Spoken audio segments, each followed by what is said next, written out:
కరీంనగర్ జిల్లా చెల్లవారిపల్లిలో ఇద్దరు బాలికలు కిడ్నాప్కు గురయ్యారు. దూరపు బంధువులే ఈ దుర్మార్గానికి ఒడిగట్టి ఉంటారని అనుమానిస్తున్నారు.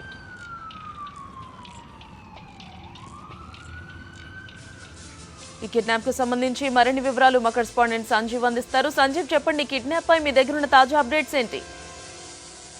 గౌతమి, చిత్తూరు జిల్లాలోని పెద్ద పంజాని మండలం నాగిరెడ్డిపల్లి పంచాయతీకి చెల్లవారిపల్లిలో గణేష్ అనే దంపతులకు లావణ్య అనే బాలిక 7 సంవత్సరాల బాలిక, అలాగే ఆయన చెల్లెలకు పుట్టిన సునీత అనే ఇద్దరు అమ్మాయిలను రాయలపాలెంలోని ఒక ప్రైవేట్ పాఠశాలలో చదివిస్తూ వాళ్ళ తల్లిని కూడా అక్కడే ఉంచడం జరిగింది. అయితే దీపావళి సందర్భంగా వాళ్ళు గ్రామానికి వచ్చి తిరిగి వెళ్తుండగా వారికి దూర బంధువు అయిన జానకి అనే మహిళకు పంపించడం జరిగింది. జానకి అనే మహిళకు భర్త చనిపోగా ఆమె వితంతువుగా ఉండడంతో పాటు ఒక సైకోలాగా ఆమె ప్రవర్తించేది. కానీ ఈ విషయం తెలియని వారు ఆ జానకితో ఈ పిల్లలు ఇద్దరిని కూడా రాయలపాలెంకు పంపించడం జరిగింది. అయితే వీళ్ళు రాయలపాలెంకు చేరుకోకపోగా వీళ్ళు వెతుకులాట ప్రారంభించారు. ఇటు జానకి అదృశ్యం అయిపోయింది. అయితే ఆమె దగ్గర ఉన్న సెల్ ఫోన్ కానీ ఏమీ పని చేయలేదు. అయితే ఆ జానకి కోసం వెతుకుతున్నారు.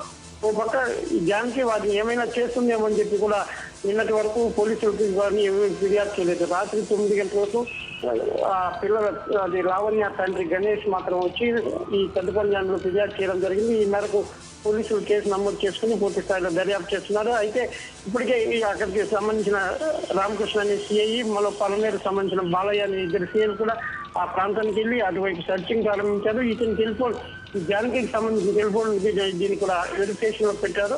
దీనికి సంబంధించి ఏదైనా సమాచారం దొరికితే తప్ప ఆమె ఎక్కడుంది, ఆ పిల్లలు ఎక్కడున్నారు అనే సమాచారం దొరకవచ్చునని కూడా వాళ్ళు ఆరా తీస్తున్నారు.